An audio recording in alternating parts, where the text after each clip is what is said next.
Remember that time superhero movies got weird?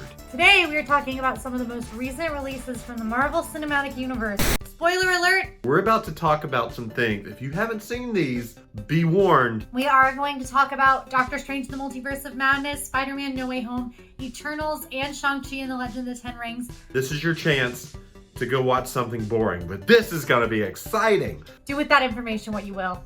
I just got back from seeing Doctor Strange at Disney Springs. Doctor Strange in the Multiverse of Madness. I keep wanting to call it the Multitude of Madness, but that's not it. Now I completely understand why it's called that, because those multiverses, some of them are mad, as in wild, as in cuckoo. They are bonkers, bizarre, strange. Doctor Strange. But let's be honest, this movie is all about one person and one person only. Wanda Maximoff. I'm still kind of processing it, but it covers Doctor Strange contending with the fact that there is a multiverse and a multiversal threat. I was not a huge fan of the first Doctor Strange. It's not as low, in my opinion, as like Eternals or Thor Dark World. He as a character is not my favorite. I think he does it really well with the group. Like, he's very funny bantering back and forth in Infinity War and Endgame, but I don't really care for him on his own. I don't really care for the romance between him and Christine. I think he's an interesting character. I think he's a dynamic character. I think he's an arrogant character that's probably going to cause more problems down the road. But hey, it's Doctor Strange. I was actually really excited for this movie. I went in with super duper high expectations. I don't know that it met them. Without Wanda, this would be one of my least favorite Marvel films ever. And even with Wanda, it's not my favorite. It's fully mid for me, and I only really like it because Wanda is evil, and I'm here for Dark Wanda. I feel like we've already seen Wanda go through a whole massive process of grief. And so now at this point, I'm just like, this character's whole arc is just getting people she loves who die. And that's kind of repetitive at a certain point. We've seen her lose her twin. We've seen her lose her parents. We've seen her lose the love of her life. We've seen her lose her children. And then also, I cried for her again. I cried yet again for Wanda Maximoff. How many times is my heart gonna break for this woman? I guess you just can't go evil and try to kidnap your children from every other multiverse. That's probably not the way to go. The director of Doctor Strange in the Multiverse of Madness, Sam Raimi, wrote and directed the original Evil Dead in 1981. He is legendary in the horror genre, and he has brought that to this film. And I liked the horror aspects. I liked having those tense moments where I jumped a little bit. I like how brutal and gruesome Wanda was. I was here for all of that. It was very interesting to have such a dark Marvel film. I think it was the most dark Marvel film to date, and it fit the mood. I think it fit the gravity of what the MCU is dealing with. But I also expect in a movie that's about traveling alternate realities to have a little fun, people. You can introduce the multiverse and it can be very flippant. You can introduce it as this very neat concept. You get to jump across realities. But there needs to be a weight applied to that.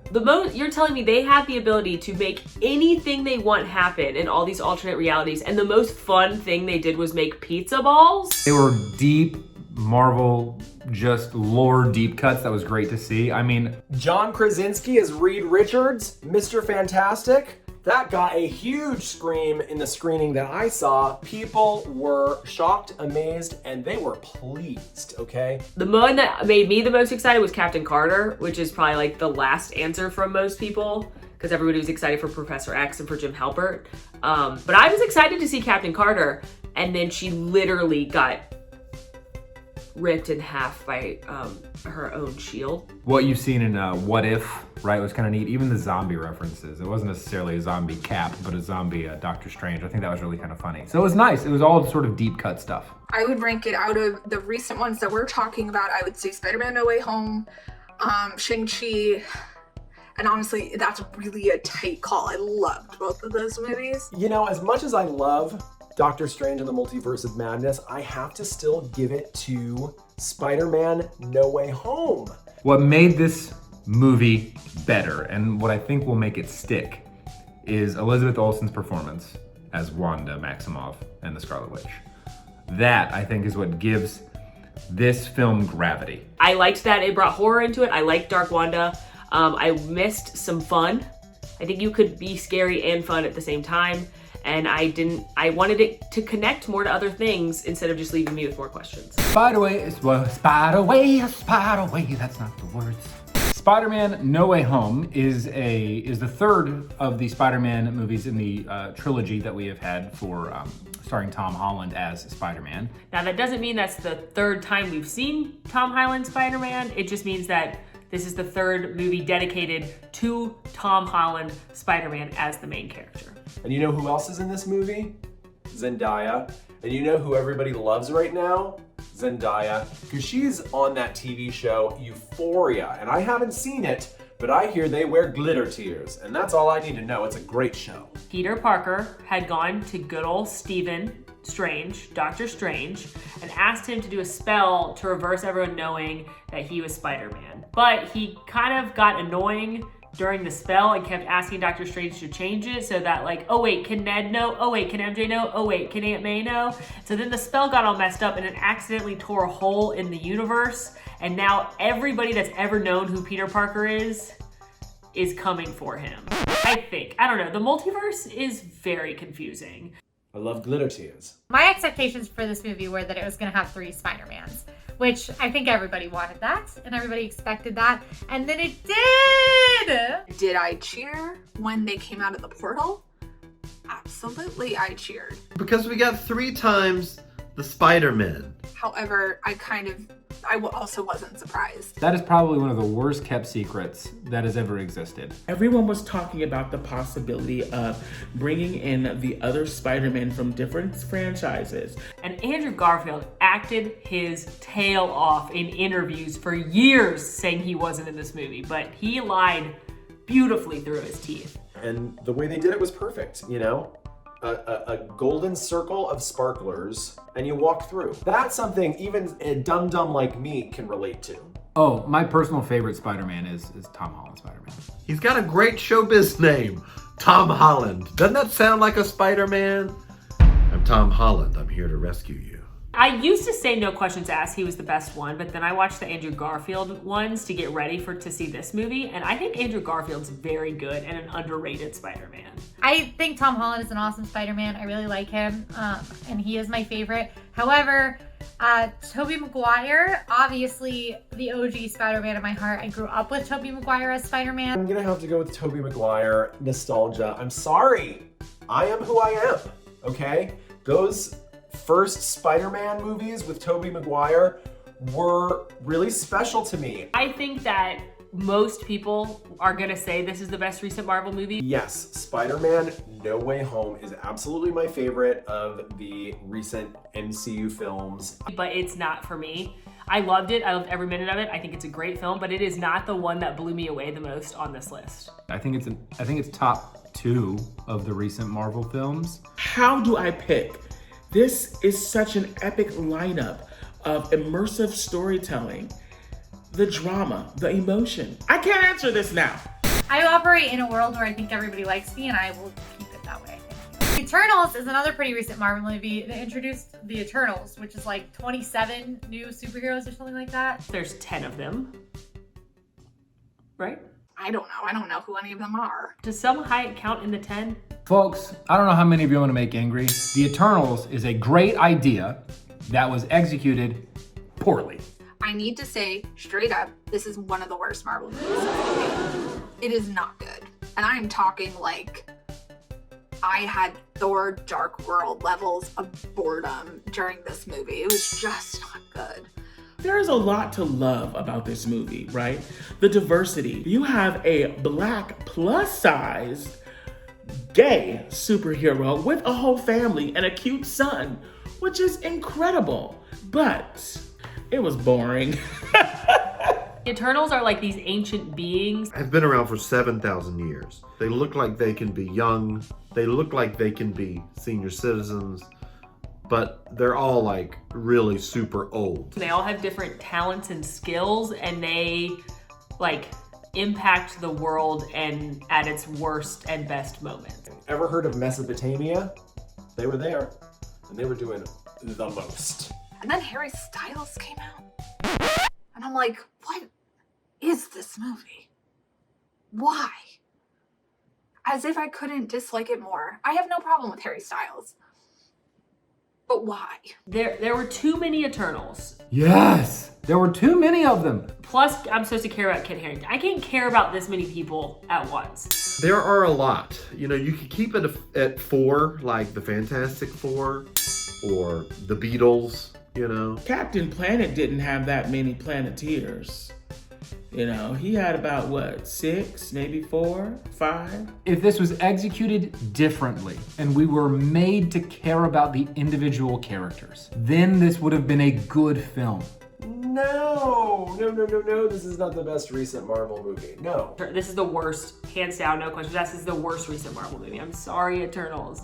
I believed in you. I was like Tyra Banks, that I had faith in you and we all trusted you, and you let all of us down. It was okay. It was the setup for lots of other Marvel movies and Marvel TV shows and things that we're gonna get. This is one of the worst, not only recent Marvel movies, but one of the worst Marvel movies ever. A bad Marvel movie, still a pretty good Marvel movie, and it's not as bad as Thor 1, so. The chemistry, the choreography, the like rhythm and the martial arts combined with the street fighting and like the taekwondo and the jiu-jitsu, like, oh, they're so cool. Shang-Chi and the Legend of the Ten Rings is a high... What was I gonna say? Shang-Chi and the Legend of the Ten Rings is a phenomenal film starring Simu Lee as Shang-Chi. Oh my. Really sort of his growth after recognizing he was in a bit of a toxic family situation. I guess I'm getting older. His father is an evil man who had these magical 10 rings that he would use to take over villages and take over people and build an army of murderers. Hello, darkness, my old friend. Father trained him in martial arts, but like the most extreme, able to kill you with his bare hands. I want to be good at hand-to-hand combat. Against the very toughest opponent sort of level of training. It's fun to see your face again. And he's just trying to live his life. He's run away. He doesn't want to be an assassin anymore. His mother's been killed. He's just trying to like be a normal 20-something-year-old. So he moves to San Fran. He becomes best buddies with Awkwafina. And then some guy comes and rips his necklace off in an epic fight on a bus. And he's like, oh, I have to go save my mother's people and my sister. Surprise, he's got a sister. Hello, darkness, my old friend. And I loved it. This was honestly, after watching it, within my top 5 to 10 Marvel movies. The action in this movie is beautiful and unbelievable, and some of the best action in any Marvel movie. I think it has one of the best fight scenes in all of Marvel movie history. Second, no, actually, I take that back. It does have the best fight scene in Marvel cinema history. And I'll stand by that. So come at me, bro. Shang-Chi is a great addition to the Avengers. I think he is so cool. I think he's so funny. I can't wait to see him like vibing back and forth. We got a little teaser of that in the post-credit scene of him talking to Bruce Banner and to Captain Marvel. Could picture a world where Ant-Man and Shang-Chi are riffing off each other. Are you cackling with laughter and anticipation? Because I am. That's gonna be amazing. And he is also bringing one of my favorite sidekicks, which is Katie, played by Awkwafina. Really enjoyed her. Welcome to the Avengers, Shang-Chi. We're glad to have you here. I think it's third best, which I don't think is any, like, I love this movie. It was very good. I don't think it's any like harm on that movie. It's more that like, it wasn't as grandiose as Multiverse or No Way Home. I do think this is the best recent Marvel movie because it's the one that took a character I didn't care about or know anything about, and it made me fall in love with him and with his friends. And Morris. If anybody on the team says that it is not the best Marvel film, I would be more than happy to watch it with you and pause and have you attend my TED Talks during the film. That would explain to you why it is. I don't know how they keep coming up with all of these ideas. I mean, Stan Lee wrote a lot of comics and created a lot of characters, but with this multiverse, it's never ending. Phase 4 is on a whole nother level, okay?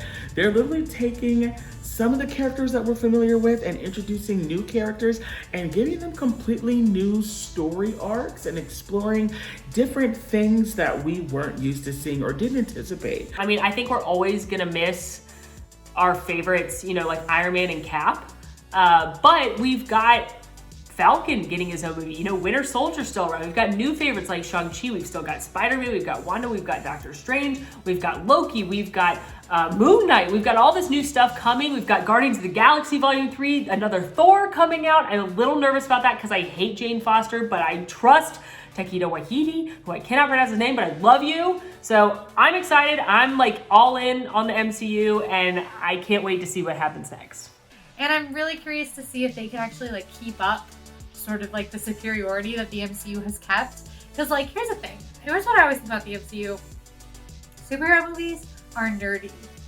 And like, the MCU makes them cool. But like, don't be fooled. Literally everybody in there, you're all nerds. If you go to see an MCU movie, you're a nerd. If you ever bullied a nerd, you're a nerd now. Because they're still comic books, you know? They're not cool. They're still not cool. You're a nerd. I'm a nerd, you're a nerd, we're nerds. We have got a lot of feelings on the recent Marvel movies. Now go watch our episode about some of the new Marvel shows. See you there.